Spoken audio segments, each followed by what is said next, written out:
أعوذ بالله من الشيطان الرجيم بسم الله الرحمن الرحيم يمحق الله الربا ويربي الصدقات والله لا يحب كل كفار أثيم صدق الله مولانا العلي العظيم اللهم صل على سيدنا محمد شمس الأنبياء وبدر المرسلين وكتب الأولياء وافتخار المتقين تاج الأمة شفيع المذنبين شفيعي يوم القيامة الله يا هادي.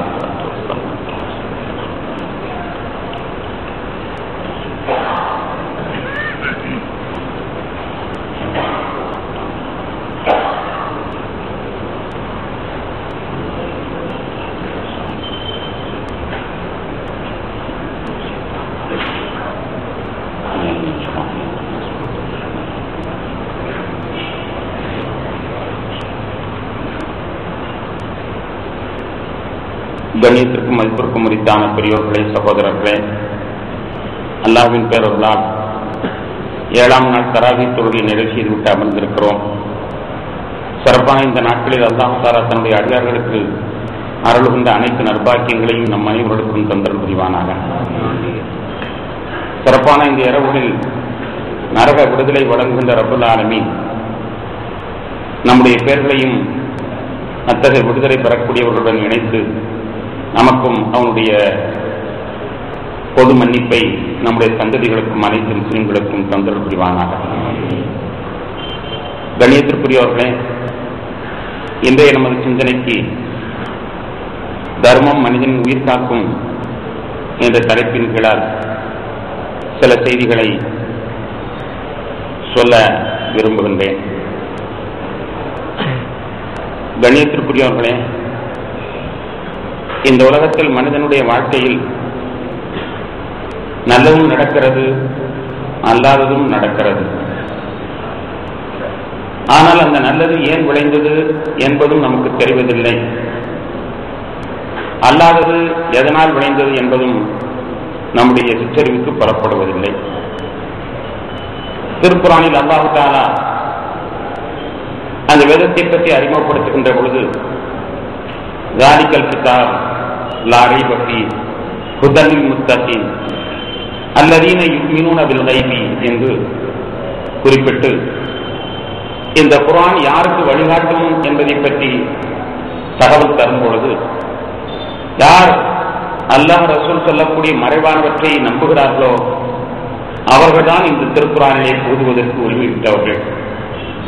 இந்த திருக்குர்ஆன் அவர்களுக்குத்தான் நேர்வழி காட்டும் என்பதாக அல்லாஹ் ஆரம்பத்திலேயே உரைக்கிறார். மறைவானவற்றை ஈமான் கொள்ள வேண்டும் என்ற அந்த நிபந்தனையின் பிரகாரம் அல்லாஹ் ரசூல் எதை சொல்கிறார்களோ அதன்படியே நம்முடைய வாழ்க்கையை நாம் உற்று நோக்க கடமைப்பட்டிருக்கிறோம். அந்த வகையில் நாம் பார்ப்போமேயானால் நாம் செய்யக்கூடிய தர்மங்கள் அது நமக்கு தலை காக்கக்கூடியதாக, நம்முடைய உயிரை காக்கக்கூடியதாக அமைகிறது என்பதும், நாம் செய்யக்கூடிய தர்மங்கள் நம்முடைய பாவங்களை போக்கி விடுகிறது என்பதும் கண்மணி நாயகம் ஸல்லல்லாஹு அலைஹி வஸல்லம் அவர்கள் நமக்கு அறிய தரக்கூடிய செய்தியாகும். ஒரு உதாரணத்திற்கு சொல்வதுண்டு. ஒரு நாள் ஃபஜ்ர் தொழுகைக்கு ஒரு வயோதிகர் பள்ளிவாசலுக்கு செல்கிறார். அவர் டேலா கட்டியை எடுத்து தட்டும் பொழுது அதிலிருந்து ஒரு தேள் வந்து அவரை போட்டு விடுகிறது. மிகவும் சங்கடப்பட்டு அவர் சிறுநீர் கழித்து முடித்தார். கழித்து முடித்துவிட்டு பார்க்கிறார், வாசலில் எவனோ ஒருவன் குடிகாரன் குடித்துக் கொண்டு வருகிறான். அவன் தடுமாறிக்கொண்டே அந்த குடி போதையிலே வரும்பொழுது அங்கு ₹1 நாணயம் கீழே கிடக்கிறது. அதை எடுத்து பார்த்து அவன் இறைவனிடத்தில் ஏக வசனத்தில் பேசுகிறான், ₹1 தான் தந்தாயா இறைவா என்பதாக. இதை கேட்டுக்கொண்டிருந்த அந்த முசல்லி, இந்த தொழக்கூடியவர்களுக்கு சங்கடமாக இருந்தது. அல்ல, இது என்ன நியாயம்? நான் தொழுது வந்தேன், எனக்கு தேள் கொட்டுகிறது. அவன் குடித்துக் கொண்டு செல்கிறான், அவனுக்கு ₹1 நாணயம் வீதியிலே கிடக்கிறது. இது என்ன நியாயம் என்று புலம்புகிறார். அந்த வழியாக வந்த ஒரு ஞானவான் கூறினார், தம்பி அப்படி அதை எடுத்துக்கொள்ளாதே, தலைகீழாக நீ சிந்தித்துப்பார். இன்று அவனுக்கு 1,00,000 ரூபாய் கிடைக்க வேண்டியது இருந்திருக்கும் அல்லாஹ்வுடைய விதிப்படி. ஆனால் அவன் பாவம் செய்த காரணத்தினால் அது அப்படி 1 ரூபாயாக சுருங்கி நிற்கிறது. உனக்கு இன்று பாம்புகளுக்கு நீ சாக வேண்டியது இருந்திருக்கும். அது உன்னுடைய நற்பலனின் காரணமாக நீ தொழுது வந்ததினால் அது வெறும் தேர்க்கடியாக நின்று விட்டது என்று அந்த மகான் விளக்கம் சொல்வார் என்று கூறுவார்கள். எனவே எது நடக்கிறது, ஏன் நடக்கிறது என்பதை அறிய முடியாத நிலையில் நாம் இருக்கின்றதின் காரணத்தினால் அந்த விளைவுகள் எதனால் ஏற்படுகிறது என்பதை புரிய முடியவில்லை. அதை போல நாம் தர்மம் செய்தோம், நம்முடைய தலை ஏதோ ஆபத்திலிருந்து காக்கப்படுகிறது, அது நமக்கு தெரியுமா? ஏதோ நமக்கு கஷ்டம் இல்லாமல் ஆகிறது என்று நினைத்துக் கொண்டிருப்போமே தவிர நாம் செய்த தர்மத்தின் பலனாகத்தான் இது நிகழ்ந்திருக்கிறது என்பதை நம்மால் புரிந்து கொள்ள இயலாது. சாமானியர்களால் அது புரிந்து கொள்ள இயலாது. எனவே கண்மை நாயகம் ஸல்லல்லாஹு அலைஹி வஸல்லம் அவர்களுடைய சொல்லின் மீதும் திருக்குர்ஆனுடைய சொல்லின் மீதும் நாம் மிகவும் ஆழமாக நம்பிக்கை வைக்க கடமைப்பட்டிருக்கிறோம். கண்ணியத்திற்குரிய பெருமக்களே, நிச்சயமாக அல்லாஹ் தஆலா நாம் செய்கின்ற தர்மங்களின் காரணமாக நமக்கு மிகப்பெரிய பாக்கியத்தை தருகிறான் என்று திருக்குர்ஆனுடைய வசனங்கள் சொல்லி காட்டுகிறது. சூரத்துல் பக்ராவுடைய ஆரம்ப வசனங்களிலே அல்லதீன யுமினூன பில் கைபி அல்லதீன யுன்ஃபிகூன ஃபீ சபீலில்லாஹ் சும்ம லா யத்பிஊன மா அன்ஃபகு மன்னன் வலா அதா லஹும் அஜ்ருஹும் இன்த ரப்பிஹிம் வலா கௌஃபுன் அலைஹிம் வலா ஹும் யஹ்சனூன் என்ற தொடரிலே ஒரு நீண்ட நெடிய செய்திகளை அல்லாஹ் தஆலா தருவான். மதருல்லதீன யுன்ஃபிகூன அம்வாலஹும் ஃபீ சபீலில்லாஹ் கமஸலி ஹப்பத்தின் அம்பத்தத் ஸபஅ ஸனாபில் என்ற தொடரிலே அவன் இதை சொல்லி வரும் பொழுது, யார் அல்லாஹ்வுடைய பாதையிலே செலவு செய்கிறார்களோ அவர்கள் சொல்லி காட்டி அதை அசிங்கப்படுத்தாமல், இன்னும் அதை யார் பெற வந்தார்களோ அவரை இழிவாக கருதாமல் கொடுத்து வந்தார் என்றால் அவருக்கு அவருடைய கூலி நிச்சயம் கிடைக்கும் என்று சொல்வதோடு நிறுத்திக் கொள்ளாமல் லா ஹௌஃபுன் அலைஹிம் வலா ஹும் யஹ்சனூன், அவர்கள் பயப்படவும் தேவையில்லை, அவர்கள் கவலைப்படவும் தேவையில்லை என்பதாக கூறுகிறார். லா ஹௌஃபுன் அலைஹிம் வலா ஹும் யஹ்சனூன் என்று சொன்ன உடனேயே நமக்கு யார் நினைவு கூறுவார்கள் தெரியுமா? இறைநேசர்கள் நினைவு கூறுவார்கள். அலா இன்ன அவுலியா இல்லாஹி லா ஹௌஃபுன் அலைஹிம் வலா ஹும் யஹ்சனூன், இறைநேசர்கள் அவர்களுக்கு பயமும் கிடையாது, அவர்களுக்கு கவலையும் கிடையாது என்று சொல்லுகின்ற அல்லாஹ் அந்த இறைநேசர்களுக்கு சொல்லக்கூடிய அதே டைட்டலை ஒரு எழுத்து கூட வித்தியாசப்படுத்தாமல் யாருக்கு சொல்றார் தெரியுமா? இந்த செல்வந்தர் தன்னுடைய செலவின் மூலமாக சொல்லி காட்டாமல் தொல்லைப்படுத்தாமல் செலவழிக்கிறாரே அவருக்கு லா ஹௌஃபுன் அலைஹிம் வலா ஹும் யஹ்சனூன். கணியத்திற்குரிய பெருமக்களே, அல்லதீன யுன்ஃபிகூன அம்வாலஹும் ஃபீ சபீலில்லாஹ் சும்ம லா யத்பிஊன மா அன்ஃபகு மன்னன் வலா அதா லஹும் அஜ்ருஹும் இன்த ரப்பிஹிம், அவருடைய கூலி அவருடைய இறைவனிடத்தில் உண்டு. லஹும் அஜ்ருஹும் இன்த ரப்பிஹிம் வலா ஹௌஃபுன் அலைஹிம் வலா ஹும் யஹ்சனூன். இறைநேசர்கள் என்றால் தன்னுடைய எல்லா நேரமும் அல்லாஹ்வையே சிந்தித்து அல்லாஹ்விலேயே தோய்ந்து அல்லாஹ்விலேயே அழிந்து போகக்கூடியவர்கள் இறைநேசர்கள்.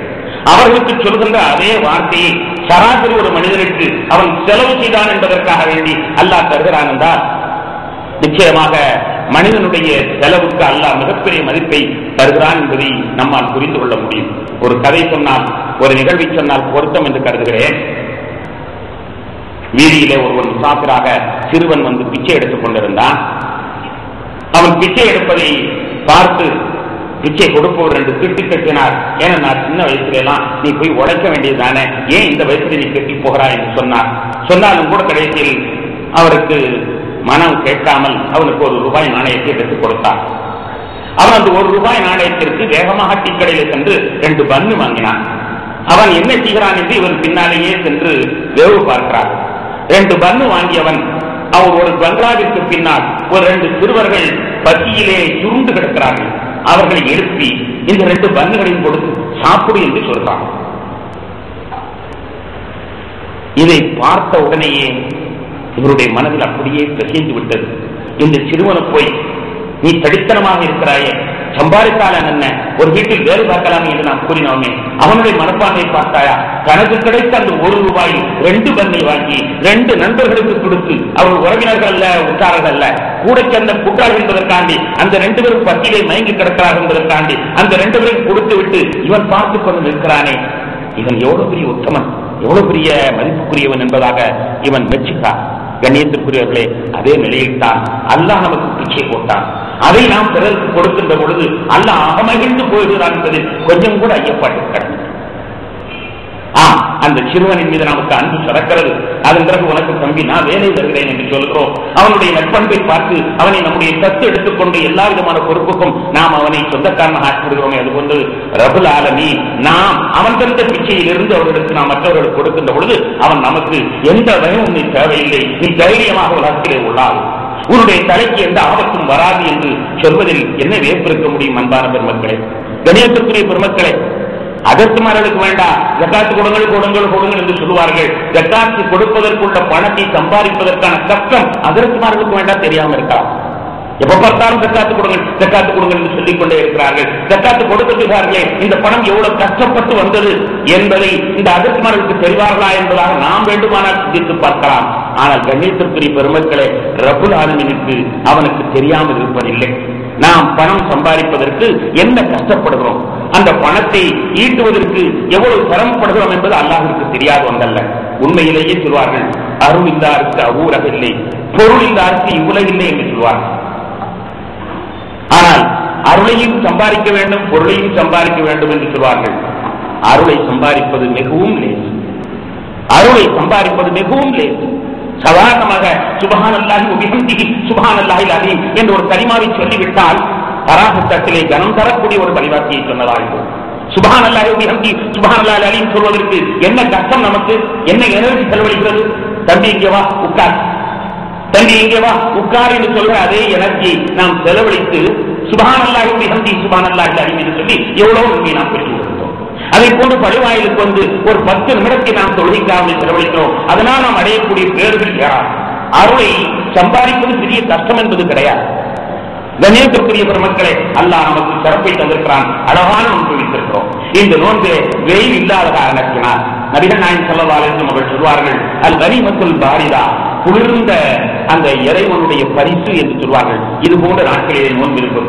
ஒரு களைப்பு தருகிறதா, ஒரு சிரமம் தெரிகிறதா, நோன்பு சாதாரணமாக வைத்துடுகிறோம். ஆனால் நமக்கு கிடைக்கின்ற கூலியோ, அருளினால் கிடைக்கின்ற கூலி அளப்பெரிய கூலியாக இருக்கிறது.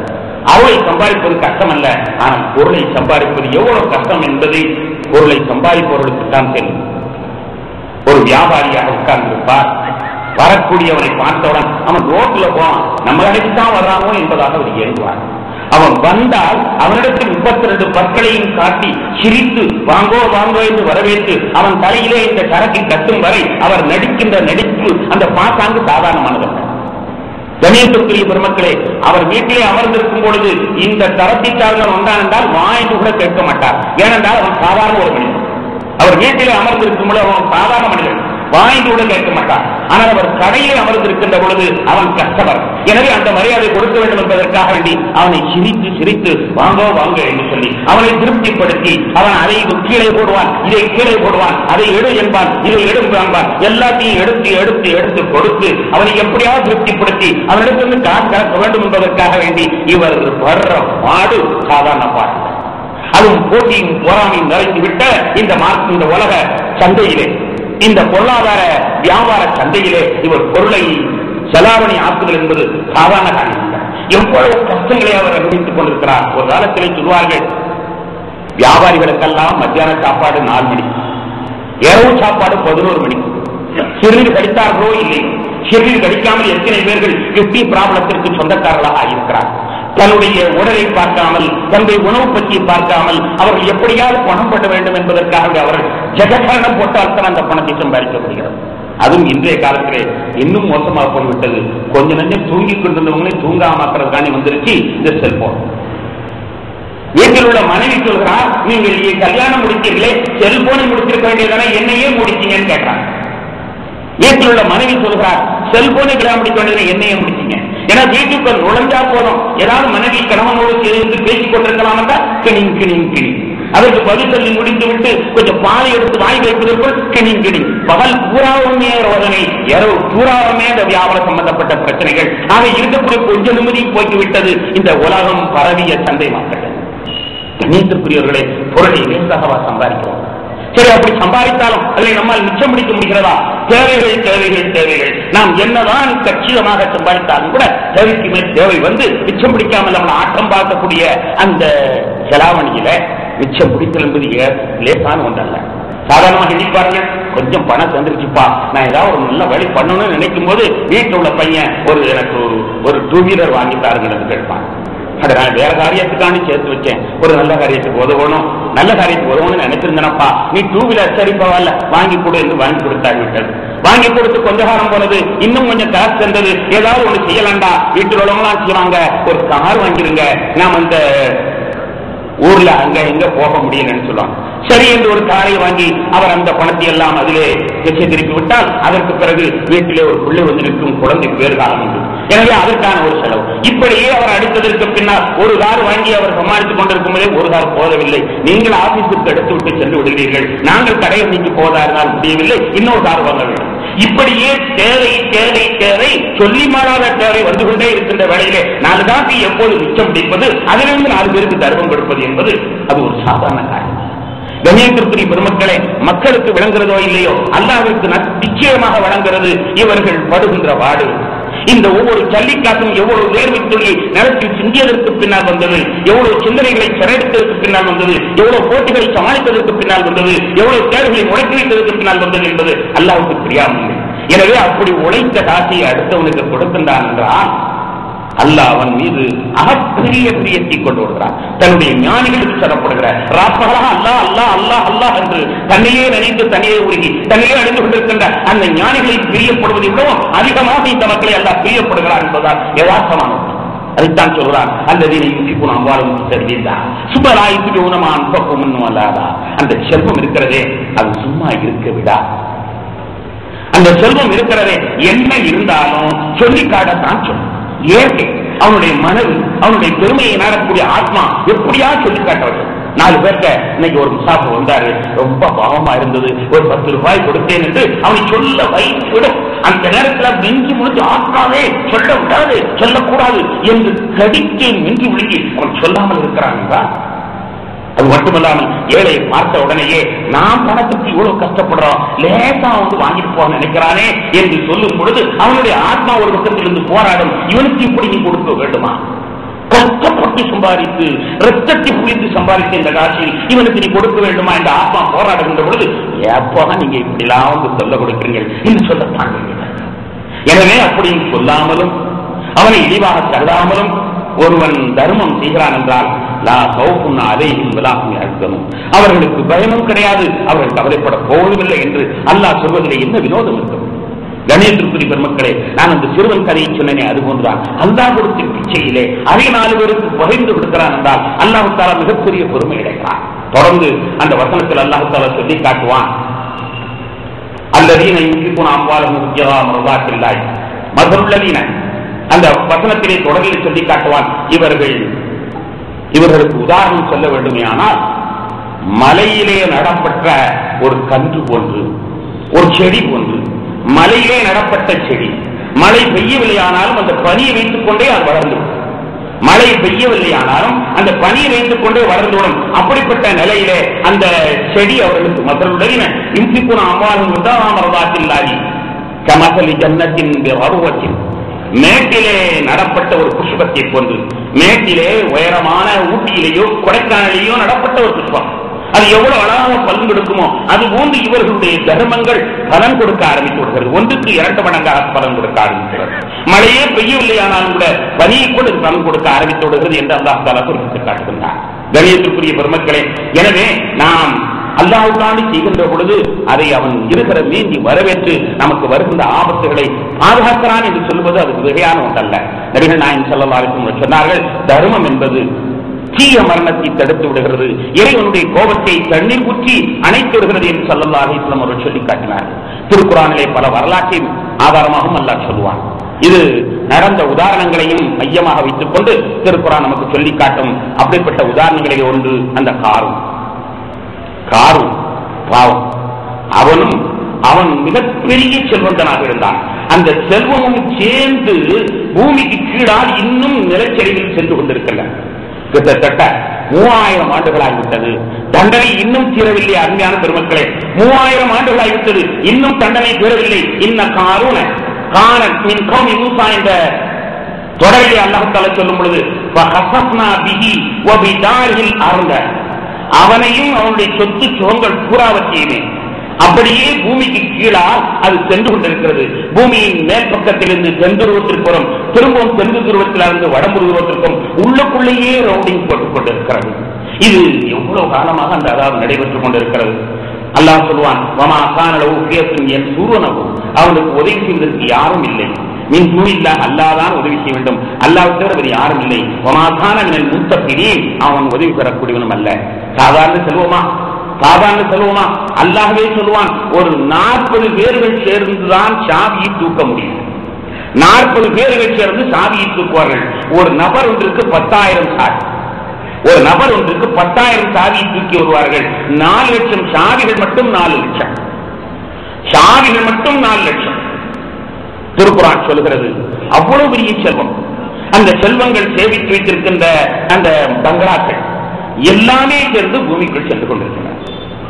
அவனுக்கு எவ்வளவு பெரிய அழிவு, எவ்வளவு பெரிய தண்டனை. இந்த தண்டனையிலிருந்து தற்காப்பதற்கு அல்லாஹ் ஒரு உத்தரவை போட்டிருந்தான். இந்த தண்டனையிலிருந்து தப்புவதற்கு அல்லாஹ் ஒரு உத்தரவை போட்டிருந்தான். என்ன உத்தரவு? ஜகாத். ஜகாத் கொடு என்றால் நம்மை போன்று 2.5 100க்கு 2.5 அல்ல, 1000ல் 1 கொடு என்றுதான் சொல்லியிருந்தான். வரலாற்று ஆசிரியர்கள் அப்படித்தான் சொல்றார்கள். 1000ற்கு 1 பங்கு நீ ஜகாத்தாக கொடுத்து. சையதுனா மூசா அலைஹிஸ்ஸலாம் இந்த உத்தரவை அவனிடத்தில் பிறப்பித்தார்கள். அல்லாஹ் சொல்கிறான், அப்பா உனக்கு மற்றவர்களுக்கு வேறு விகிதாச்சாரம், உனக்கு வேறு விகிதாச்சாரம், 1000ல் 1 ஜகாத்தாக அன்னைக்கு கொடுத்திருந்தாண்டா இன்னைக்கு வரலாற்றுல பொன்னெழுத்துக்களால் போற்றப்படக்கூடிய ஒருவராக ஆகியிருப்பான். அவன் படைக்கும் ஆபத்து வந்திருக்காது, அவன் சொத்து சுகங்களுக்கும் ஆபத்து இருக்காது. அவனும் பயனில்லாமல் போய்விட்டான். அவனால் ஏற்படுத்தப்பட்ட அந்த செல்வங்களும் பயனில்லாமல் போய்விட்டான். 1001 ஜக்காத்தா கொடுத்திருப்பானே, ஆனால் அவனுடைய தலை தப்பித்திருக்கும். அவனுடைய செல்வங்களும் பயணிக்கலாக இருக்கும். யாருக்குமே உதவாமல் அது பூமிக்குள் சொறி வாங்கிக் கொண்டிருக்கிறது. திருக்குர்ஆன் மிக தெளிவாக அதை நமக்கு சொல்லிக்காட்டு. ஆனால் அந்த ஜக்காத்துடைய உத்தரவை தப்பிப்பதற்காக வேண்டி அந்த பணக்காரனுடைய புத்தி குயிக்காக விலகியது. கணக்கு பார்த்தான், 1 லட்சம் சாவிகள் மட்டும் 1 லட்சம். 1000ல் 1 என்றால் என்ன ஆகும்? சாவிகள் அவ்வளவு இருக்குமானால் அவனுடைய கஜானா எவ்வளவு? இவ்வளவு கொடுக்க வேண்டி வருகிறதே என்று கணக்கு பார்த்தான். கணக்கு பார்த்த அவன் மூசாவிற்கு பயனில்லாமல் செய்துவிட்டால், மூசாவிற்கு மதிப்பில்லாமல் செய்துவிட்டால் இந்த சட்டத்தில் இருந்தே நாம் விதிவிலக்கு பெற்றுவிடலாம். அரசாங்கத்தை கலைச்சிட்டா நம்மை கைது செய்ய சட்டம் போட்டவர்கள் யார் இருப்பார்கள் என்று கருவதை போது அவன் கருத ஆரம்பித்தான். கருதி அவன் காட்டிலே வாழுகின்ற ஒரு பெண்ணை கூப்பிட்டு, உனக்கு நான் 10,000 பணம் முடிப்பு தருகிறேன், நான் சொல்கின்ற ஒன்றை மட்டும் நீ செய்ய வேண்டும். என்ன செய்ய வேண்டும்? மூசா என்னை கெடுத்து விட்டார் என்று மட்டும் நீ சொல்ல வேண்டும். பணம் 10 செய்யும் என்று சொல்வார்களே, அந்த 10ல் 11 கெடுக்கவும் செய்யும். அந்த ரீதியில நீ போய் மூசாவை நான் கூப்பிட்டு கேட்கும்போது மூசா என்னை கெடுத்து விட்டார் என்று சொல்ல வேண்டும். சரி என்று இந்த பெண் சம்மதித்தான். மூசா அலைஹிஸ்ஸலாம் பயான் செய்து கொண்டிருந்தார்கள். யார் யார் விபச்சாரம் செய்தார்களோ அவர்களுக்கு என்ன தண்டனை, யார் யார் போய் சொன்னாரோ அவர்களுக்கு ஒரு தண்டனை என்பதாக அல்லாஹ்வுடைய சட்டத்தை அவர்கள் அறிவித்துக் கொண்டிருந்தார்கள். அப்பொழுது காரன் வந்தான். வந்து கேட்டான், இது நீர் செய்தாலும் இந்த தண்டனை தானா என்று கேட்டான். யாரும் செய்தாலும் என்ன, நான் செய்தாலும் அதுதான் தண்டனை. அப்படியானால் கொஞ்சம் நில்லுங்கள், இந்த பெண் சொல்வதை கேளுங்கள். அந்த பெண்ணை கூப்பிட்டு கேட்டான், பாருங்கள் என்ன சொல்கிறது. அந்த பெண் சொன்னார், என்னை மூசா கெடுத்து விட்டார். நபி மூசா அலைஹிஸ்ஸலாத்து வஸ்ஸலாம் அவர்கள் அந்த பெண்ணை நேராக நோக்கினார்கள். அந்த நபுவத்துடைய கண்ணை அவளால் தாங்க முடியவில்லை. நல்லா என் முகத்தை பார்த்து சொல், நானே உன்னை கெடுத்தேன். என் முகத்தை பார்த்து சொல், நானே உன்னை கெடுத்தேன். அப்படி தலை கவிழ்ந்து விட்டால், எனக்கு காரும் பணம் முடிப்பு தந்தான், அதனால் தான் நான் இவ்வாறு செய்தேன் என்று உண்மையை கூறிவிட்டார். மூசா அலைஹிஸ்ஸலாம் அவர்களுக்கு கோபம் வந்துவிட்டது. உடைய ரப்பிடத்திலே முறையிட்டார். ரப்பு சொன்னான், பூமியை உன் கையிலே தருகிறேன், நீ என்ன வேண்டாலும் செய். பூமியை உனக்கு வசப்படுத்தி தருகிறேன், என்ன வேண்டாலும் செய். உடனே அந்த காருனை மூழ்கிட்டார். காரும் மூழ்கி கீழே போய் கொண்டிருக்கிறார். கீழே போன அவன் கெஞ்சுகிறான், கதறுகிறான். இடுப்பு வரை போனது, இன்னும் கழுத்து வரை போனது. அவன் அப்படி கீழ்நோக்கி சென்று கொண்டிருக்கிறான், கதறுகிறான். மூசா அலைஹிஸ்ஸலாம் கொஞ்சம் கூட இறக்கப்படவில்லை. அவனை அவ்வளவு அவர்களை அது அந்த அளவு காயப்படுத்தப்பட்டது. ஜகாத் தானே நான் செய்து கேட்டோம். இதற்கு நம் மீது அபாண்டத்தை சொல்லிவிட்டான் என்ற அந்த உணர்வு அவர்களுக்கு சங்கடமாக இருந்தது. கடைசியில அவன் அப்படியே பூமிக்குள் சொறி வாங்கினான், உள்ளே சொரியப்பட்டான். அல்லாஹ் அழைத்து கூப்பிட்டு சொன்னான், மூசா என்கிட்ட கேட்டிருந்தானா நான் மன்னிச்சிருக்கேன், ஆனா உன் இஷ்டத்துல தந்துட்டேன், இந்த தண்டனை உன் இஷ்டத்தில் தந்துவிட்டேன், நீ அவனை மன்னிக்காமல் விட்டு விட்டாயே என்பதாக செய்தான் மூசா அலைஹிஸ்ஸலாம் அவர்கள் அல்லாஹ் கூறினான் என்பது வரலாறு. அதன் பிறகு மக்கள் எல்லாம் சொன்னார்கள், இந்த மூசா ஏன் காரணம் அடிச்சாரு தெரியுமா, அந்த பணத்தை பூரா இவர் அனுபவிப்பதற்காக. உலகம் அப்படித்தானே சொல்லும், ஏன் அந்த ஆளை போட்டு தீர்த்து கட்டினாண்டா, பணத்தை பூரா அனுபவிப்பதற்காண்டி. உடனே அடுத்த உத்தரவு போட்டார்கள், அவன் பணமும் சேர்ந்து உள்ளே செல்கிறான், பணமும் சேர்ந்து உள்ளே செல்கிறது, அவனும் அவனுடைய பணங்கள் விதாரிகி. அல்லாஹ் குர்ஆனில் இருக்கிறான்,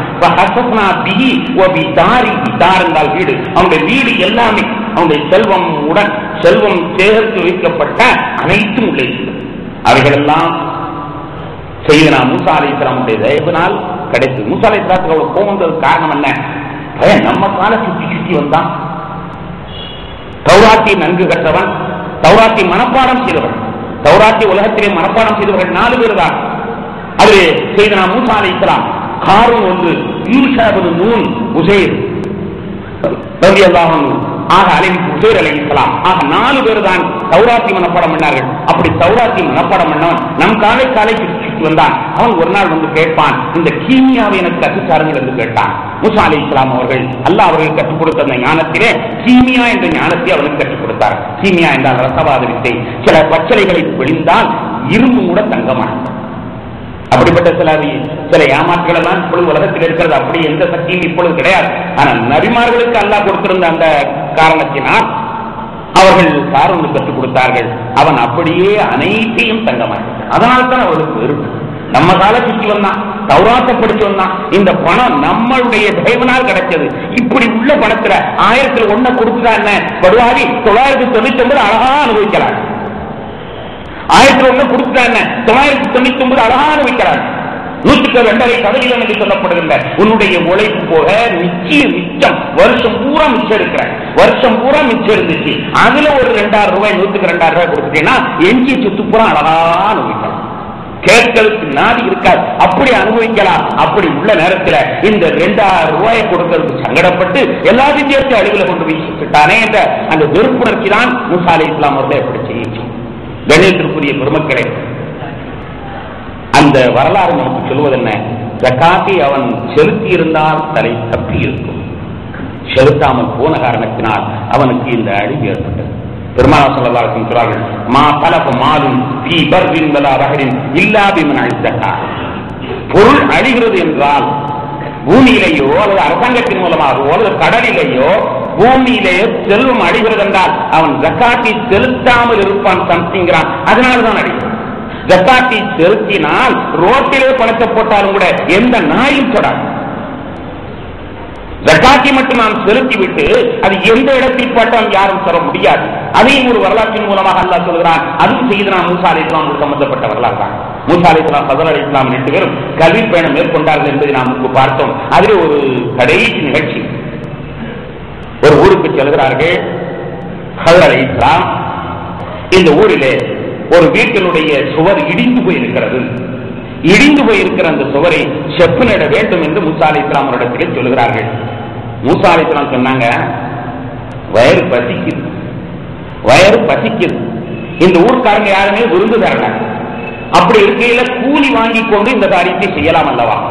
ஒரு சுவரை செப்பனிடுதல் என்பது கடுமையான வேலை, கொத்தனார் வேலை. அந்த கொத்தனார் வேலையை ஒரு நபியை போய் செய்ய சொல்றீங்க. சாதாரண நபி அல்ல, அல்லாஹ்ட்ட உரையாடின கரீமுல்லாங்கிற ஒரு நபி. இந்த நபியை போய் கொத்தனார் வேலை செய்ய சொல்றீங்க, சரி ஏதாவது சாப்பாட்டுக்கு வழி பண்ணிட்டு நீங்க செய்யலாம் அல்லவா, வயது கடிக்கிறதே என்பதாக அவர்கள் சொல்கிறார். கணேசருக்குரிய பெருமக்களே, இங்கே ஒரு கேள்வி எழுப்புவார்கள். மூசா அலைஹிஸ்ஸலாத்து வஸ்ஸலாம் அவர்கள் ஆரம்ப காலத்தில் அவர்கள் வாலிப பருவமாக இருக்கின்ற வேளையில அவர்கள் எகிப்திலிருந்து தரிசத்தினால் போதும் என்று வந்த நேரத்திலே ஒரு இடத்திலே மயக்கமுற்று கிடக்கிறார்கள். 2 பெண் குழந்தைகள் பேசிக் கொண்டிருப்பது காதிலே விழுகிறது. என்ன என்று விழித்து பார்க்கிறார்கள்.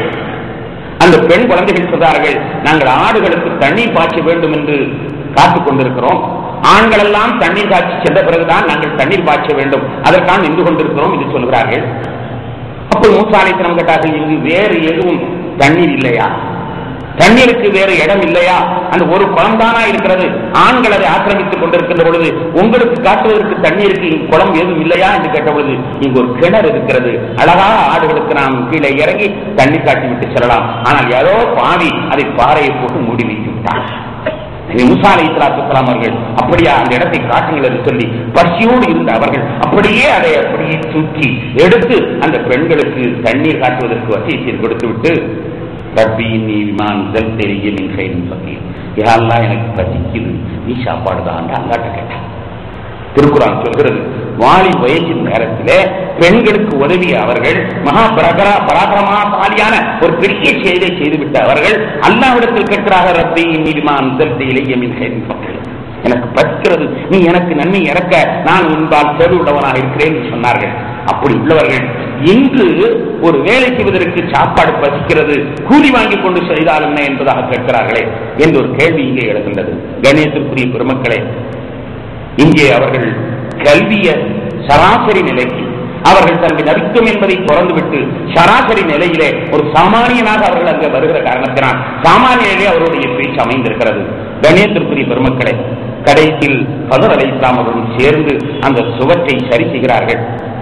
சரி செய்து கொத்தனார் வேலையாக அதை சரி செய்து அந்த சுவற்றை நல்ல முறையில் செப்பனிட்டு அந்த வீடு கொஞ்ச காலத்திற்கு பழுதாகாத அளவிற்கு எல்லா ஏற்பாடும் செய்துவிட்டு அதிலிருந்து விடைபடுகிறார்கள். விடைபெறும்போதுதான் மூசா அலைஹிஸ்ஸலாம் அதற்கான விளக்கத்தை சொல்கிறார்கள். இந்த சுவற்றின் கீழால் தங்க நாணயங்கள் பதுக்கி வைக்கப்பட்டிருக்கின்றன. சுவற்றின் கீழால் தங்க நாணயங்கள் பதுக்கி வைக்கப்பட்டிருக்கின்றன. அது அனாதை சிறுவர்களுக்கு உள்ளது. இங்கே வாழுகின்ற அனாதை சிறுவர்களுக்கு உள்ளது. அவனுடைய பெற்றவர்கள் இந்த பணத்தை பதுக்கி வைத்துவிட்டு அல்லாஹ்வுக்காக வேண்டி அந்த பணத்தை அவர் சம்பாதித்தவர் அதிலே ஜகாத் எல்லாம் கொடுத்து புனிதமாக அவர் வைத்திருந்த காரணத்தினால் அந்த பணத்தை சுவற்றின் கீழால் பதுக்கி வைத்துவிட்டு அவர் சென்று விட்டார், வஃபாத்தாகிவிட்டார். சிறுவர்களோ இன்னும் பெரிய மனிதர்களாக ஆகவில்லை. இந்த நேரத்தில் அந்த சுவற்றை வலுவிட்டு விட்ட சுவற்றை செப்பலிடுவதற்காக ஊர்க்காரர்கள் முனைவார்களே, ஆனால் அவர்கள் அந்த பணத்தை எடுத்துக் கொள்ளக்கூடும். அந்த நல்ல பணம் வீணாகக்கூடாது. நல்ல பணம் சந்ததிக்கு என்று சேமித்து வைக்கப்பட்ட தூய்மையான பணம் அது பாதுகாக்கப்பட வேண்டும் என்று அல்லாஹ் ஒரு நபியையும் வலியையும் அனுப்புகிறார். யாருக்குமே தெரியாது இங்கு என்ன நடந்தது. சுவர் சரிந்ததும் யாருக்கும் தெரியாது, சுவரை யார் செப்பரிட்டார் என்பதும் யாருக்கும் தெரியாது. ரகசியமான முறையிலே ஒரு நபியும் வலியும் அல்லாஹ் தஆலா வேலை வாங்கி அந்த பணத்தை பாதுகாப்பதற்கு ஏற்பாடு செய்து கொடுத்தான். அந்த சிறுவர்கள் பெரிதாக ஆனதற்கு பிறகு அதை தோண்டி எடுத்து பணத்தை எடுத்துக் கொள்வார்கள். இந்த வரலாற்றை குர்ஆனிலே அல்லாஹ் சொல்லிக்காட்டி, நல்ல காசாக இருக்குமானால், அல்லாஹ்விற்கு பிரியமான காசாக இருக்குமானால் அதை நீங்கள் கல்லுக்கு கீழாக போட்டு வைத்தாலும் யாருக்கு சேர வேண்டுமோ அவர்களுக்கு அதை சேர்த்து வைப்பான். இடையிலே ஆபத்து வந்தால் கூட தன்னுடைய நபியையும் வலியையும் அனுப்பி அல்லாஹ் பாதுகாப்பான் என்ற செய்தியை இது யாரோ அந்த காலத்தில் உள்ள அந்த அத்தாவுக்கு மட்டும் சொந்தமான செய்தி அல்ல, உலக மக்கள் அத்தனை பேருக்கும் சொல்லக்கூடிய ஒரு செய்தி.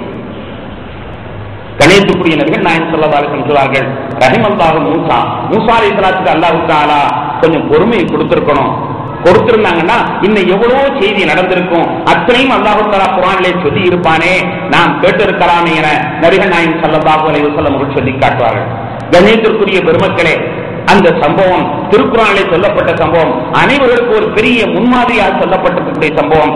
நீங்கள் பணத்திற்கு செலுத்த வேண்டிய வரியை செலுத்திவிட்டால் ஒரு பாதுகாப்பு வளையத்தை ஏற்படுத்திக் கொள்கிறீர்கள். இந்த பாதுகாப்பு வளையத்தில் உங்களுடைய செல்வங்களை சேமித்து யார் யாருக்கு எவ்வப்போது சேர்க்க வேண்டுமோ அந்த இடத்தில் சேர்க்க வேண்டிய பொறுப்பை அல்லாஹ் எடுத்துக் கொள்கிறான். அல்லாஹ் மலக்குகளை கொண்டு வேலை வாங்குவான், வலியுல்லாக்களை வேலை வாங்குவான், நபிமார்களை கொண்டு கூட வேலை வாங்குவான் என்ற செய்தியை அந்த வசனம் நமக்கு சொல்லி காட்டுகிறது.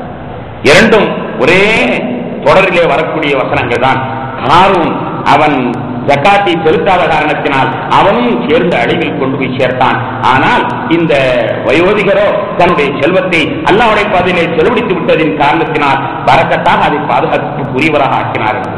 கணேசத்திற்குரிய பெருமக்களே, நபிகள் நாயகம் ஸல்லல்லாஹு அலைஹி வஸல்லம் அவர்கள் மா தலஃப மாரும் ஃபீ பர்ரின் வலா பஹ்ரின் இல்லா பிமன்இ ஸகாத் என்பதாக சொல்லி காட்டுவார்கள். கணேசத்திற்குரிய பெருமக்களே, முன்னால் நடந்த ஒரு வரலாற்றை திருக்குர்ஆன் விரிவுரையுடன் நூற்களிலே சொல்லப்படுகிறது.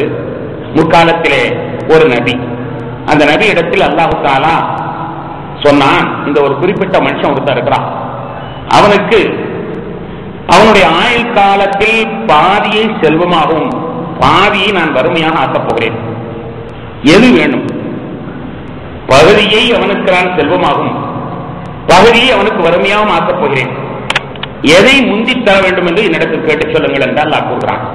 ஒரு நபி இடத்துல அந்த நபி குறிப்பிட்ட உம்மத்தை கூப்பிட்டு கேட்கிறார்கள், குறிப்பிட்ட நபரை கூப்பிட்டு கேட்கிறார்கள், ஏப்பா உன்னுடைய ஆய்வுல இப்படி நடைபெற இருக்கிறது. சில செய்திகள் அல்லாஹ் குர்ஆனிலே சொல்லி காட்டுகிறான், கனவின் மூலமாக அறிவிப்பான், நபிமார்கள் மூலமாகவும் அறிவிப்பான். நபி யூசுப் அலைஹிஸ்ஸலாமுடைய காலத்திலே கனவிலே அறிவித்த வரலாறு கூட குர்ஆனிலே உண்டு.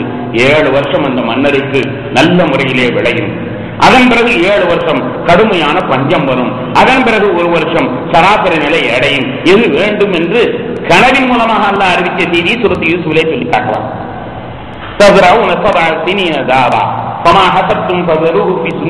என்ற தொடரிலே இப்படி சில நல்ல மனிதர்களுக்கு அல்லாஹ் முன்னறிவிப்பு செய்வது பழக்கம். அந்த முறையிலே இந்த மனிதனிடத்தில் அல்லாஹ் இஷ்டம் கேட்கிறான். முதல்ல செல்வம் வேண்டுமா, வறுமை வேண்டும்? வாழ்நாளில் பாதி செல்வம் பாதி வறுமை. ஒன்றை நாம் புரிந்து கொள்ள வேண்டும். வாழ்வும் தாழ்வும் 30 ஆண்டுகள் என்று ஒரு பழமொழி உண்டு. வாழ்வும் தாழ்வும் 30 ஆண்டுகள் என்று ஒரு பழமொழி உண்டு. கணியத்திற்குரியவர்களே, கஷ்டப்பட்டுக் கொண்டே காலமெல்லாம் இருந்தவர்களும் கிடையாது, லாபத்திலேயே கடைபோய் நடித்தவர்களும் கிடையாது. அதுவும் இதுவும் மாறி வருதல் என்பதுதான் மனிதனுடைய யதார்த்தமான ஒரு செய்தி.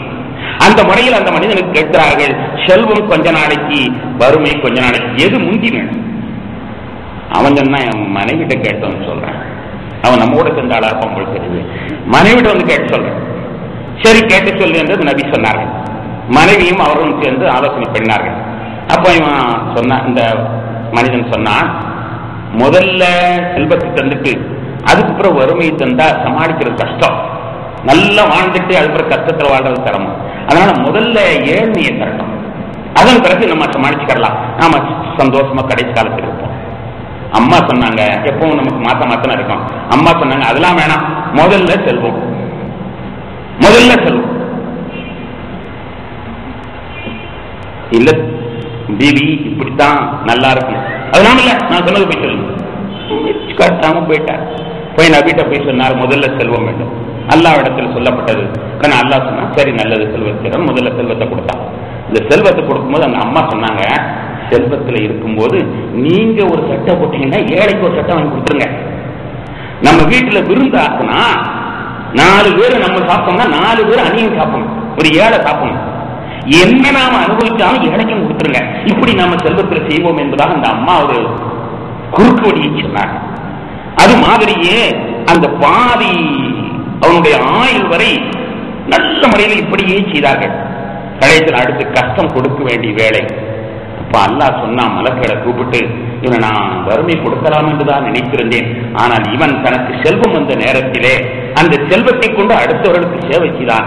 எனவே அதற்கு கூலியாக எஞ்சிய நாட்களும் பணமாகவே இருக்கட்டும், எஞ்சிய நாட்களும் செல்வமாகவே இருக்கட்டும் என்பதாக அல்லாஹ் உத்தரவிட்டான். இந்த ஒரு செய்தியை நபிமார்களுடைய வரலாற்றிலே நாம் பார்க்கிறோம். கணேசத்துக்குரிய பெருமக்கள், அந்த அம்மா தவறான அபிப்பிராயத்தை சொல்லக்கூடியவங்கதான் பெண்கள் என்று சொல்வார்கள். ஆனா இந்த நேரத்தில் ஒழுங்கான யோசனை அது செய்திருக்கிறது. அந்த மனிதன் காலமெல்லாம் வாழ்ந்தான் என்று சொல்வார்.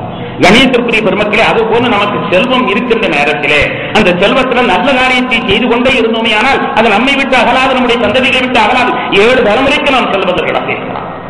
ஆனால் அதை மறந்து நாம் மட்டும்தான் அனுப்பதற்காக நமக்கு தரப்பட்டிருக்கிறது என்று எண்ணுகின்ற பொழுதுதான் அது நம்மை விட்டு ஜக்காத்து கொடுக்காத காரணத்தினால் அழிவை தேடச் செல்லக்கூடியதாக அது மாறிவிடுகிறது என்ற தகவலை நபிகள் நாயகம் ஸல்லல்லாஹு அலைஹி வஸல்லம் நமக்கு முன்னால் நடந்த வரலாற்றாக நமக்கு நினைத்து காட்டுவார்கள். எனவே கண்ணியத்திற்குரிய பெருமக்களே, அல்லாஹ்வுடைய பாதுகாப்பை நாடுவதுதான் இந்த காலத்தில் சாலச்சரம். செல்வந்தர்களுக்கு என்ன பாதுகாப்பு? ஒரு செருப்பை கூட நம்மளால பாதுகாக்க முடியும். இந்த பணத்தை நாம் எப்படி பாதுகாக்க முடியும்? ஒரு செருப்பு, பள்ளிவாசல்ல ஒரு செருப்பை போட்டுட்டா நம்ம தொழுகை கூடாமே பண்ணாது. அது 99 ரூபாய் 99 பைசாவுக்கு வாங்கி ஒரு பாட்டா செருப்பா இருக்கட்டும், தொழுகை கூடாமே ஆக நல்ல செருப்பு போட்டோமே, எந்த பாவி அப்பினானோ தெரியலையே, எந்த பாவி அப்பினானோ தெரியலையே, இதே சிந்தனையில் இருக்கிறோம். ஒரு செருப்பை நம்மால் பாதுகாக்க முடியவில்லை. அப்படி உள்ளவர்கள் நம்முடைய செல்வத்தை எப்படி பாதுகாக்க முடியும்? எனவே நம்முடைய செல்வத்தை பாதுகாப்பதாக இருந்தால் இன்றைய அரசியல் சூழ்நிலையிலையும் மற்றவர்களுடைய திருட்டு மற்றும் போராமை இவைகள் போன்றவைகளுக்கு நம்முடைய செல்வத்தை பாதுகாப்பதற்கு அழகான ஒரு வழியை இஸ்லாம் சொல்லித் தருகிறது. அதன்படி நாம் செய்வோமானால் அல்லாஹ் அதற்கு பாதுகாப்போடு எடுத்துக் கொள்கிறான். இது ஒரு பொய்யான செய்தி அல்ல, நம்மை ஏமாற்றக்கூடிய தகவல் அல்ல.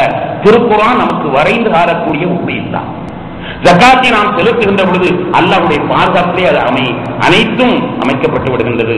கணியத்திற்குரிய பெருமக்களே, இந்த தர்மம் நபிகள் நாயகம் ஸல்லல்லாஹு அலைஹி வஸல்லம் சொல்லி காட்டுகிறார்கள். இந்த தர்மம் நம்மிடத்திலிருந்து செல்லும் பொழுது அங்கு சென்றாலும் நல்ல வேலைகளை செய்கிறது.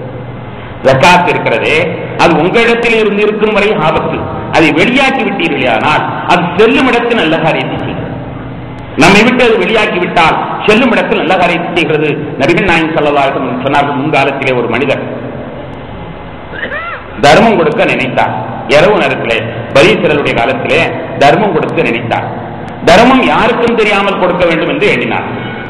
எண்ணி ஒரு நாள் ராத்திரி யாருக்கும் தெரியாம ஒரு பண முடிப்பை எடுத்துக்கொண்டு எதிரிலே தெரிந்த ஒரு உருவத்தின் கையிலே வைத்துவிட்டு வந்து விட்டார்.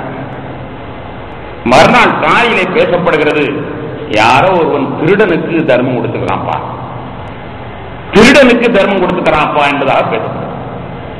இவருக்கு சங்கடமா போச்சு. யார் ஒருவன் அல்ல, தான் கொடுத்த தர்மம் தான், அது எதிரிலே வந்து ஒருவன் கையில் கொடுத்தோம், அது திருடன் கையில் மாட்டிவிட்டதே என்று ரொம்பவும் சங்கடப்பட்டார். சரி என்று மறுநாள் ஒரு குறிப்பிட்ட தொகை எடுத்துக்கொண்டு சொன்னார். யாருக்கும் தெரியாமல் தர்மம் கொடுக்கணும். கணித்திற்குரிய பெருமக்களை, தர்மத்தை ரகசியமாக கொடுப்பதுதான் சிறப்பு. ஆனால் நாம் கொடுப்பதினால் 4 பேர் கொடுப்பார்கள் என்று தெரியுமானால் அவனே கொடுத்துட்டா நம்ம கொடுக்காம இருக்கக்கூடாது என்று எண்ணுவார்களே. ஆனால் அந்த நேரத்தில் நாம் பகிரங்கமாக கொடுப்பதில் தப்பு ஒன்றும் கிடையாது. ஆனால் இவர் இரவிலே தர்மம் யாருக்கும் தெரியாமல் கொடுக்க வேண்டும் என்பதற்கான 2வது நாள் கொண்டு போனார். கொண்டு போய் ஒரு ஆள் கையில வச்சுட்டு இருந்தார். காலையில பேசிக்கிட்டாங்க, இன்னைக்கு யாரோ போய் விபச்சாரிக்கு தர்மம் கொடுத்துருக்காங்கப்பா, பெரிய பண முடிப்பு கொடுத்துருக்கிறார். ரொம்ப சங்கடமாக இருந்தது அவருக்கு. நம்முடைய பணம் இப்படி வீணா போய்விட்டது. 3வது நாள் ஒரு முடிப்பை எடுத்துக்கொண்டு சென்றார். யாருக்கும் தெரியாமல் ஒருவர் கையிலே கொண்டு வைத்துட்டு வந்தார். மறுநாள் பேசிட்டாங்க, யாரோ ஒருத்தர் பணக்காரங்க கையில தர்மம் கொடுத்துட்டு ரொம்ப சங்கடப்பட்டு நொந்து போய் அமர்ந்திருந்தார். அவருக்கு அந்த காலத்தில் உள்ள நபி அழைத்து விளக்கம் சொன்னார்கள். அந்த காலத்தில் நபி அழைத்து விளக்கம் சொன்னார்கள், நீ கொடுத்த தர்மம் வீண் போகவில்லை. முதலில் கொடுத்த திருடன் கையில் தான். ஆனால் உன்னுடைய தர்மம் உன்னிடத்தில் இருக்கிறது வரைக்கும் அது நதி, அது விஷம், அது நஞ்சு. அது உன்னிடத்திலிருந்து வெளியாகின பொழுது பரக்கத்தாக மாறிய காரணத்தினால் திருடன் கையில் தர்மம் கொடுக்கப்பட்ட உடனேயே அவன் என்ன செய்தான், நாம் ஏன் திருட்டு பழப்பை எடுக்க வேண்டும், ஏதாவது சின்ன கடை வைத்துக் கொண்டு இந்த பணத்தை கொண்டு பிழைக்கலாமே என்று அவன் அங்கிருந்து திரும்பி விட்டான். அதற்கு பிறகு அவன் சத்தியமா திருட வேண்டும். எனவே உன்னுடைய செல்வம் அங்கு சென்று ஒரு புனிதனை உருவாக்கிவிட்டது. 2வது நாள் விபச்சாரி கையிலே கொடுக்கப்பட்டது, அதுவும் உண்மைதான். ஆனால் அந்த விபச்சாரி தனக்கு வயிற்று பிழைப்புக்கு வழி இல்லாமல் செய்து கொண்டிருந்த விபச்சாரி இந்த பணமுடிப்பு தெரிந்த கையில் கிடைத்த உடனேயே அவள் அதை கொண்டே தன்னுடைய வாழ்நாளை ஜீவித்து கழிப்பதற்கான ஏற்பாடுகளை செய்து கொண்டால் அதற்கு பிறகு சத்தியமாக அவள் தீய வழியிருந்தால் போகவில்லை. 3வது நாள் தர்மம் கொடுக்கப்பட்டது. பணக்காரன் உண்மைதான், அந்த பணக்காரன் திருந்தி விட்டான். அவன் ஒரு அமுக்கல் பேர் வழி, நல்ல கண்ணாடி கூட போட மாட்டான், அதுல கயத்தை கட்டிக்கிட்டு இருப்பான், அந்த மாதிரி பேர் வழி. ஆனா அவன் இப்ப என்ன நினைச்சிட்டான், நம்மளை எவனோ முசாஃபர் நினைச்சிட்டானே, அந்த அளவுக்கு நம்ம நடக்க போயிட்டானே நம்மளை முசாஃபர் நினைச்சிட்டான். இனிமே நம்ம இப்படி இருக்கக்கூடாது, நாம் செல்வந்தன் என்பதை காட்ட வேண்டும் என்ற எண்ணி அவன் அன்றிலிருந்து தர்மம் கொடுத்தாங்க. தன்னை எவனோ முசாஃபர் நினைச்சிட்டுலவா ஜக்காத்தை கொடுத்தான், ஜக்காத்தை கொண்டாந்து நம்ம கையில் கொடுத்தானே, இந்த மாதிரி ஒரு நிலைமை ஆயிருச்சே, நாம யாருக்கும் கொடுக்காதனால நம்மளை இப்படி ஆக்கிட்டான் என்று சொல்லி அன்றிலிருந்து அவன் கொடுக்க ஆரம்பித்து விட்டான். அதன் காரணத்தினால் உன்னுடைய தர்மம் அவனுக்கு சிறந்த செய்தியை செய்துவிட்டது என்று அந்த இறை தூதரவர்கள் அவருக்கு விளக்கம் சொன்னதாக ஒரு வரலாற்று நபிகள் நாயகம் ஸல்லல்லாஹு அலைஹி வஸல்லம் சொல்லி காட்டுவார். கணேந்திரக்குரிய பெருமக்களே, நம்மிடத்திலிருந்து பிரியக்கூடிய தர்மத்தை அல்லாஹ் தஆலா வீணடித்துவிடுவதில்லை. அவன் எவ்வளவு கஷ்டத்தின் பின்னால் இந்த செல்வம் வந்திருக்கிறது என்பதை அல்லாஹ் தஆலா நன்கு அறிந்திருக்கிறான். நன்கு அறிந்திருக்கின்ற காரணத்தினால் அதை ஒரு பயனுள்ளதாக அல்லாஹ் ஆக்கி விடுகிறான் என்ற செய்தி பெருமானார் ஸல்லல்லாஹு அலைஹி வஸல்லம் இதன் வாயிலாக சொல்லி காட்டுகிறார்.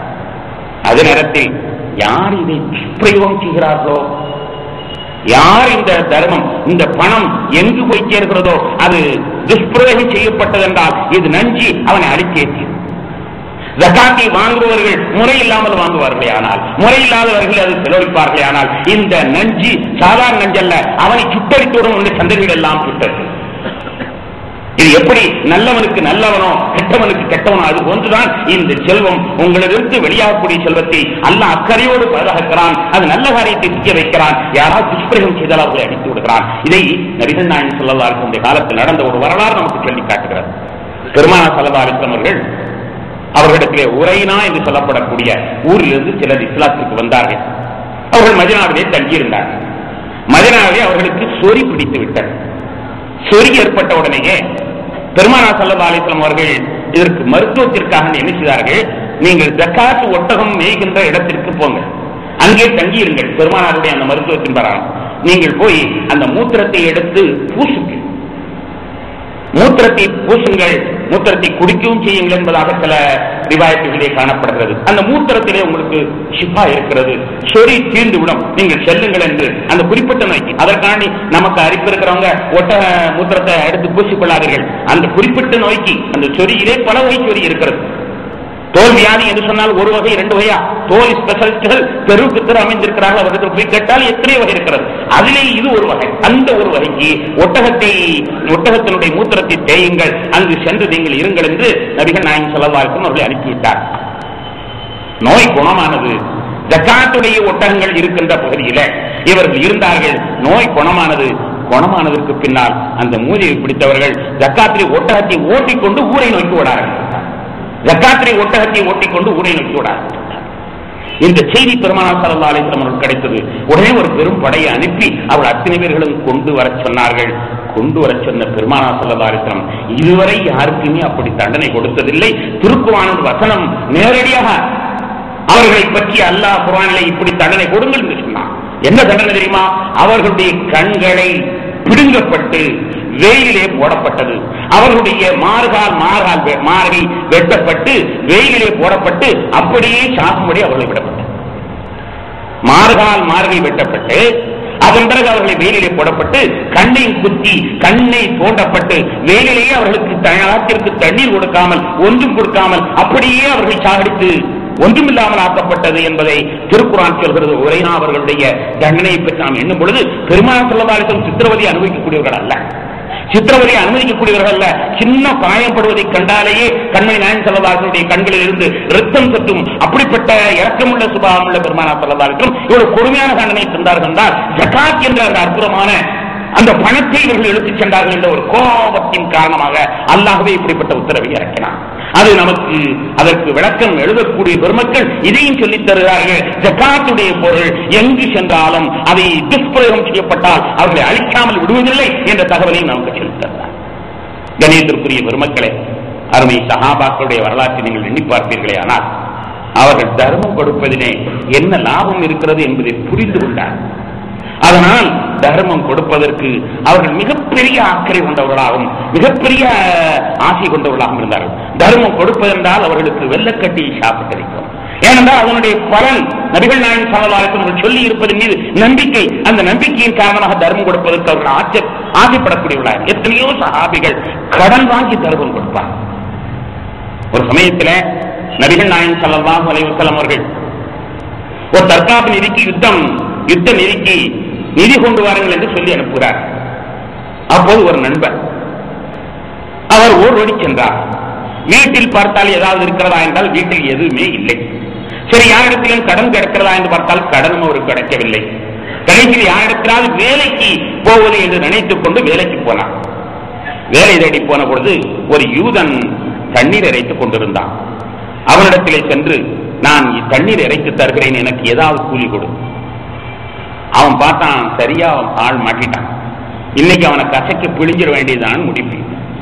சாதாரணமாக நம்முடைய பழக்கம் அப்படித்தானே, ஒரு நாள் கூலி 150 ரூபா கொடுக்கணும்.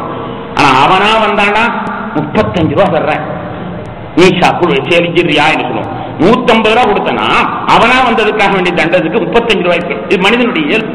அந்த மாதிரி அந்த யூதன் சொல்றான், நீ ஒரு தடவை ஆழ்கணத்திலிருந்து ஏற்றத்திலே தண்ணீரை இறைத்தால், ஒட்டகம் இறைக்க வேண்டிய அந்த பணியை நீ ஏற்றத்தை இறைத்து ஆழ்கணத்திலிருந்து தண்ணீர் இறைத்தால் ஒரு பெருத்தம். அவர்கள் நினைப்பு என்ன தெரியுமா? இன்னைக்கு நான் இருக்கிற நினைப்புல நீ அரை பேத்தமிடம் தந்தாலும் நான் செய்யறேன். ஏன்னா தர்மம் கொடுக்கணும், என்கிட்ட ஒண்ணும் இல்லை, ஏதாவது கொடுக்கணும்னு இருக்குது. எனவே என்னிடத்துல ஒண்ணும் இல்லையே, அதற்கான வந்திருக்கிறேன். இன்னைக்கு நீ அரை பேரித்தமிழம் தந்தாலும் நான் அதை ஏற்றுக்கொள்வேன் என்று சொல்லல, மனசுக்குள்ள எண்ணிக்கொள்கிறார். ஒரு பேரித்தமிழத்திற்காக வேண்டி கை காய்க்க கை சிவக்க மாலை வரை அவர் பேரித்தமிழத்தை இழுக்கிறார். தண்ணீரை இழுத்தார். இழுத்து முடித்ததற்கு பிறகு மாலை வேளையில அசர் நேரத்திலே வேலை முடித்துவிட்டு அவன் செல்லும் போது கை நிறைய பேரித்தமிழத்தை கொண்டு வந்தான். அந்த கை நிறைய பேரித்தம்பளத்தை எடுத்துக்கொண்டு பள்ளிவாசலுக்கு வருகிறார். வந்தவர் அங்கே வாசல் நின்று பார்க்கிறார். இங்கு ஒரு குவியலே பேரித்தம்பள குவியலே கிடக்கிறது. பேரித்தம்பளத்தை குவியலே கிடக்கிறது. நம்ம இந்த ஒரு கை பேரித்தம்பளத்தை கொண்டு போய் எந்த முகத்துல கொடுப்போம்?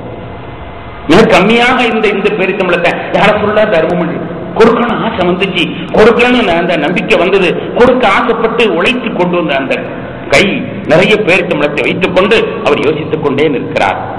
கண்மணி நாயகம் ஸல்லல்லாஹு அலைஹி வஸல்லம் அவர்கள் அசர் தொழுகைக்காக வேண்டி தயாராக நிற்கின்ற வேளையிலே அவருடைய கண் திரும்பியது. வெளியிலே நண்பர் இருப்பதை பார்த்தார்கள். பெருமானார் ஸல்லல்லாஹு அலைஹி வஸல்லம் இரு கவி கூவி வாருங்கள் வாருங்கள் என்றார். பெருமானார் வாருங்கள் என்று யாரை அழைக்கிறார்கள் என்று தொழுக வந்த அத்திரவர்களும் திரும்பி பார்க்கிறார்கள். இந்த ஏழை சகோதரை அழைக்கிறார். பெருமானார் ஸல்லல்லாஹு அலைஹி வஸல்லம் அவர்கள் கொடுங்கள் கொடுங்கள் என்று தன்னுடைய 2 கரங்களினால் அந்த பேரித்தம்பளத்தை வாங்கி அந்த குவியலிலே தெளித்து விடுகிறார். குவியலிலே தெளித்து விடுகிறார். இதை பார்த்த உடனேயே சஹாபாக்களுக்கெல்லாம் ஆச்சரியம். ஏன் பெருமானார் ஸல்லல்லாஹு அலைஹி வஸல்லம் இப்படி செய்கிறார்? ரசூலுல்லாஹி ஸல்லல்லாஹு அலைஹி வஸல்லம் சொன்னார்கள், இந்த பேரித்தம்பளம் அதன் பின்னால் இருக்கின்ற ஆசை, அதன் பின்னால் இருக்கின்ற முழு உழைப்பு எவ்வளவு பரக்கத்தான பேரித்தம்பளம் தெரியுமா? எனவே இந்த பேரித்தம்பளத்தினுடைய பரக்கத்து இந்த குவியலுக்கும் கிடைக்கட்டும் என்பதற்காக வேண்டி நான் உதறினேன் என்பதா ஸல்லல்லாஹு அலைஹி வஸல்லம் சொன்னார். பெருமானாருக்கு தெரிகிறது அது எத்தனை உழைப்பின் பின்னால் வந்திருக்கிறது, எவ்வளவு ஆசையின் பின்னால் வந்திருக்கிறது. சொல்லக்கூடிய செய்தி என்ன தெரியுமா? சஹாபாக்களுக்கு தர்மம் கொடுப்பதனால் என்ன நன்மை கிடைக்கிறது என்று புரிந்திருக்கிறது. அதனால் அவர்களால் அப்படி செய்யாமல் இருக்க முடியவில்லை. கொடுத்து கொடுத்து சிவந்த கரங்கள் என்று சொல்வார்கள். சிலர்கள் ஏழை ஆகியும் கூட கொடுத்துக் கொண்டே இருப்பார்கள். அவர்கள் கொடுத்ததனால் உள்ள ஆபத்தை அனுபவித்திருக்கின்ற காரணத்தினால் அவர்களுக்கு கொடுக்காமல் இருக்க முடியாது. அந்த சஹாபா அல்லாஹ்விடத்திலிருந்து குறைந்ததாக இருந்தாலும் கூட அல்லாஹ் அதை மகமகிழ்வோடு ஏற்றுக்கொண்டான். பெருமானார் ஸல்லல்லாஹு அலைஹி வஸல்லம் அவர்கள் அந்த காரியத்தை செய்தவுடன் வந்த சஹாபியினுடைய முக மலர்ச்சிக்கு கேட்கவா வேண்டும் அன்பான பெருமக்களே. சஹாபாக்களை பற்றி அல்லாஹ் குர்ஆனிலே கூறுவான், யூஸிரூன அலா அன்ஃபுஸிஹிம் வலவ் கான பிஹிம் ஹஸாஸா. யூஸிரூன அலா அன்ஃபுஸிஹிம் வலவ் கான பிஹிம் ஹஸாஸா. தங்களுக்கு ஏழ்மை இருந்தாலும் கூட மற்றவர்களை தேர்ந்தெடுக்கிறார்கள். தங்களுக்கே ஏழ்மை. பெருமானார் ஸல்லல்லாஹு அலைஹி வஸல்லம் அவர்கள் ஒரு கூட்டம் ஏழையாக வந்தார்கள். அவர்களுக்கு உணவு கொடுக்கும் பொறுப்பை ஓரிடத்திலே கொடுத்தார்கள். அப்போ ஒரு நண்பர் உணவு கொடுக்க வேண்டும் என்று பெருமானார் கொடுத்து விட்டார். அந்த நண்பரை அழைத்துக் கொண்டு வீட்டிற்கு செல்கிறார். அந்த வீட்டில் உள்ள நிலைமையோ ஒரு சாப்பாட்டை வைத்துக் கொண்டுதான் அவர்களும் பிள்ளைகளும் சாப்பிட வேண்டும். ஒருவர் சாப்பிடுகின்ற சாப்பாடு தான் அங்கே இருக்கிறார். இந்த நண்பரை அழைத்துக் கொண்டு சென்றார். மனைவிடத்தில் குசு குசு என்று பேசினார். என்ன பேசினார் தெரியுமா? சாப்பிடும் போது நீ லைட் அமைக்கணும். என்ன பிபி லைட் தெரியல நான் கேட்டுட்டே இருப்பேன். நான் சாப்பிட்ற மாதிரி பாசாங்க செய்வேன். என் பிள்ளைகளும் சாப்பிட்ற மாதிரி பாசாங்க செய்யட்டும். ஆனா சாப்பிட்றது அவர் மட்டும்தான். நடந்த செய்தி அன்பான பெருமக்களே. நீ லைட்டை அணைத்து விடு, பிள்ளைகளும் சாப்பிடுவதற்கு பாசாங்க செய்யட்டும், நானும் சாப்பிடுவதற்கு பாசாங்க செய்யறேன். ஆனால் அவர் மட்டும் நான் சாப்பிட வேண்டும் என்று சொல்லி அந்த ஒரு சாப்பாட்டை அவருக்கு வைத்து அவரை திருப்திப்படுத்தி அனுப்பிய அந்த நேரத்தில் தான் அல்லாஹ் குர்ஆனிலே சொல்கிறான், அவர்களுக்கு மிக்க குறைவானது இருந்தாலும் அதை கொண்டு அவர்கள் திருப்திப்படக்கூடியவர்களாக அமைந்திருக்கிறார்கள் என்று அல்லாஹ் தஆலா திருக்குர்ஆனிலே சொல்லி காட்டி அந்த சஹாபாக்களுடைய அந்த நிலையை எடுத்துக் கூறுகிறார். கண்ணியத்திற்குரிய பெருமக்களே, இவற்றையெல்லாம் நாம் ஏன் சிந்திக்கிறோமே? ஆனால் தர்மம் நம்முடைய தலையை மட்டும் காக்காது, நம்முடைய செல்வத்திலே மிகப்பெரிய வளர்ச்சியை தந்துவிடும். யம்ஹகுல்லாஹு ரிபா வ யுர்பி ஸதகா. வட்டி அளித்தே தீர்வான், தர்மத்தை வளர்ச்சியாக்கியே தீர்வான். நபிகள் நாயகம் ஸல்லல்லாஹு அலைஹி வஸல்லம் ஒவ்வொரு நாளும் சூரியன் உதித்த உடனேயே 2 மலக்குகள் வந்து பூமிக்கு அறிவிக்கிறார்கள், யா அல்லாஹ் யார் தர்மம் கொடுக்கிறார்களோ அவர்களுக்கு வளர்ச்சியை கொடு, துஆ செய்கிறார்கள். யார் தர்மம் கொடுக்கவில்லையோ அவர்களுக்கு தேய்மானத்தை கொடு என்று துஆ செய்து கொண்டிருக்கிறார்கள் என்று கண்மணி நாயகம் ஸல்லல்லாஹு அலைஹி வஸல்லம் அவர்கள் உரைக்கக்கூடிய ஏராளமான ஹதீஸ்கள், ஏராளமான ஆயத்துகள். குது மின் அம்வாலிஹிம் ஸதகத்தன், அவர்களுடைய பொருள்களிலிருந்து ஜகாத்தை வசூலியுங்கள். துதஹிருஹும் வ துஸக்கீஹிம், இது அவர்களை தூய்மைப்படுத்துகிறது, அவர்களை பரிசுத்தப்படுத்துகிறது, அவர்களையும் பரிசுத்தப்படுத்துகிறது, இந்த செல்வத்தையும் பரிசுத்தப்படுத்துகிறது என்று சொல்லி காட்டுகிறான். கணியத்திற்குரிய பெருமக்களே, அருமையான ஜக்காத்தை நாம் செலுத்த வேண்டிய காலகட்டத்திலே அமர்ந்திருக்கிறோம். இந்த ஜக்காத்தை யார் யாருக்கு கொடுக்க வேண்டும், எப்படியெல்லாம் கொடுக்க வேண்டும் என்பதை நாம் அறிந்து கொடுக்க கடமைப்பட்டிருக்கிறோம். ஒன்றை தெளிவாகவே சொல்லிக்கொள்ள ஆசைப்படுகிறேன். ஒரு 10-15 நாட்களுக்கு முன்னால் கம்பம் என்ற ஊரிலே மாநில ஜமாத் உலமா சபையினுடைய செயற்குழு கூடியது. அப்போது அங்கே ஒரு தீர்மானம் நிறைவேற்றப்பட்டது. ஜக்காத் விழிப்புணர்ச்சி ஏற்படுத்த வேண்டும், கூட்டங்களை நடத்தி மக்களுக்கு சொல்ல வேண்டும், யாருக்கு ஜக்காத் கொடுக்க வேண்டும் என்பதை பற்றியுள்ள விளக்கத்தை சொல்ல வேண்டும் என்று ஒரு தீர்மானம் சொல்லப்பட்டது. அந்த தீர்மானத்தின்படி ஜக்காத்தினுடைய பெறக்கூடிய 8 வகையினர்களே ஒரு வகையினர்கள் வல் முஅல்லஃபி குலூபுஹும் புதிதாக இஸ்லாத்துக்கு வந்தவர்கள்.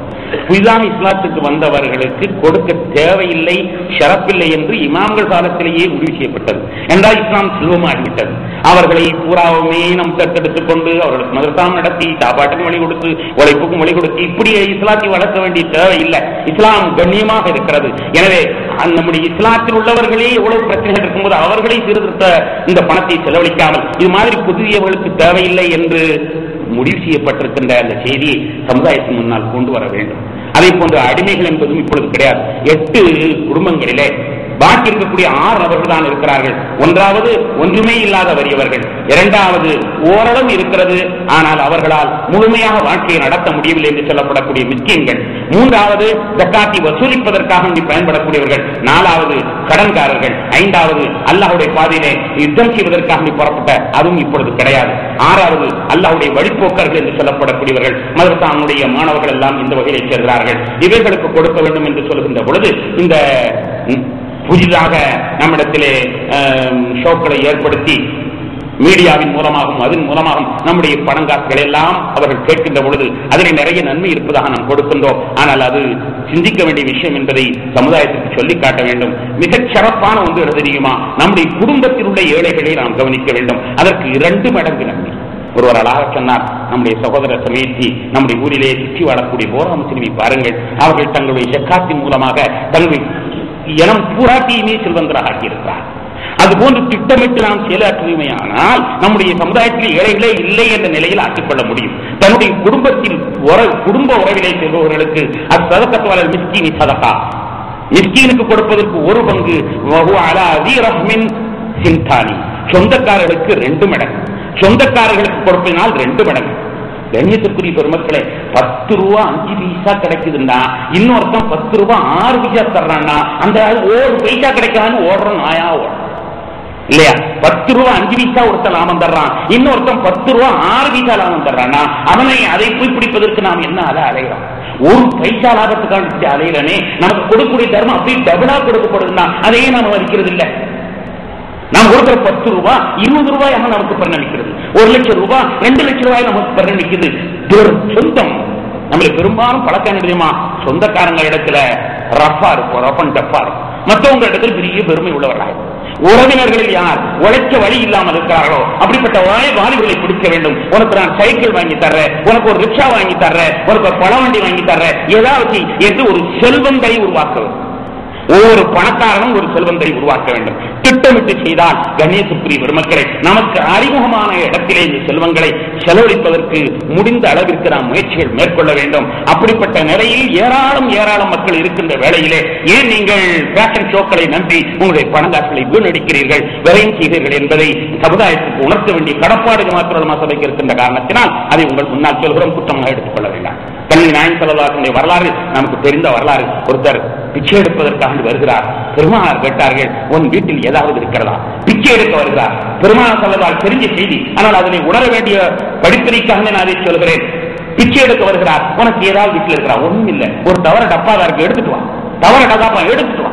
எடுத்துக்கொண்டு முபாரக்கான கையினார் பெருமானார் ஸல்லல்லாஹு அலைஹி வஸல்லம் அதை வெறும் தகர டப்பா பெருமானாருடைய பரக்கத்தான வியாபாரம் சொல்லும். அதை அவர்கள் ஏலம் விடுகின்ற பொழுது அது 15 திர்ஹத்திற்கு போறது. வெறும் டப்பாதான் 15 திர்ஹத்திற்கு போறது. பிச்சை எடுக்க வேண்டாம். இந்த 15 திர்ஹத்திலே பாதியை கொண்டு போய் உன் வீட்டில் விட்டு எறிஞ்சிடு. உள்ள கூட போவாங்க, உள்ள போனா அழுவா, பணம் பத்தாதும்பா, நீ விட்டு எறிஞ்சிட்டு மிச்ச பாதிக்கு ஒரு கோடாரி வாங்கி வா என்று ஸல்லல்லாஹு அலைஹி வஸல்லம் சொல்லி அதற்கு தன்னுடைய முபாரக்கான கரத்தினாலேயே ஒரு குடி ஒட்டி போட்டு 15 நாளைக்கு மோனே இந்த பக்கம் வரக்கூடாது. ஒரு நாளைக்கு தான் வர்றானே வந்திருப்பான், காசு இல்லைன்ட்டு 15 நாளைக்கு வரக்கூடாது என்று சொன்னார்கள். 15 நாள் கழித்து வந்து சொன்னால் நான் கிரகவெட்டியே படைத்துக் கொள்வேன். ஒரு பணக்காரனை உருவாக்கி விட்டார்கள் கல்வி நாயகம் ஸல்லல்லாஹு அலைஹி வஸல்லம். அது நமக்கெல்லாம் ஒரு சுன்னத்து. நம்மிடத்தில் ஏழைகளாக வரக்கூடியவர்கள் அடுத்த வருஷம் செல்வந்தர்களாக இருக்க வேண்டும். இப்படி ஒவ்வொருவரும் ஒரு செல்வந்தரை உருவாக்குவாரையானால் கரீபி ஹட்டாவ் என்று சொல்லப்படக்கூடிய ஏழ்மை அகன்றுவிடும் என்பதில் சந்தேகமே. எனவே நம்முடைய கொள்கை ஒரு ஏழையை பணக்காரனாக்க வேண்டும். விரலுக்கு தக்க வைக்க பெரிய பெரிய கம்பெனி உள்ளவர்கள் கம்பெனி அளவிற்கு அவர்கள் செய்யட்டும். சராசரி உள்ளவர்கள் சராசரியாக நம்மை போல ஒரு வியாபாரியை உருவாக்கும். நம்மை போல ஒரு வியாபாரியை உருவாக்கி ஏப்பா ஒரு 4 காது துடைக்கிற பஞ்சை வாங்கிட்டு வாசல் நின்று நான் 10 ரூபா தர்றேன், அதை வச்சு நின்று அதுக்கு பிழைச்சிக்கோ. இப்படி ஏதாவது ஒரு சின்ன சின்ன முறையில நாம் அந்த செல்வங்களை உருவாக்க வேண்டும். ஜக்காத் என்பது உண்மையிலேயே அது நம்மிடத்திலிருந்து பொன்னாக வெளியாக்கப்படக்கூடியது, அல்லாஹ்வுடைய அருளை நிரப்பமாக நமக்கு தரக்கூடியது. அது போகின்ற இடத்திலேயும் மிக பரக்கத்தான வேலையை சேரும். அதை துஷ்பிரயோகம் செய்வார்களே ஆனால் அவர்கள்தான் அழிந்தொழிந்து போவார்கள். நமக்கு ஒன்றும் நஷ்டமில்லை. வல்ல அல்லாஹ் தஆலா ஜக்காத்துடைய உண்மையான மதிப்பை தெரிந்தவர்களாக ஒவ்வொருவருமே தர்மம் கொடுக்கக்கூடிய நிலையிலே பொருளாதாரத்தை பெற்றவர்களாக ஒவ்வொருவரையும் அல்லாஹ் தஆலா இந்த இஸ்லாமிய சமுதாயத்தில் செல்வம் தரலாம் ஆக்கியது புரிவானாக. இந்த இஸ்லாமிய சமுதாயம் அனைத்துமே செல்வத்தால் நிரம்பி வழியக்கூடிய சமுதாயமாக அல்லாஹ் ஆக்கியது புரிவானாக. செல்வத்தால் தன்னிறைவு பெற்ற சமுதாயமாக இஸ்லாமிய சமுதாயத்தை ஆக்கியது புரிவானாக என்று கேட்டு விரைப்படுகிறேன். வாஹிர் தவானா அல்ஹம்துலில்லாஹி ரப்பில் ஆலமீன்.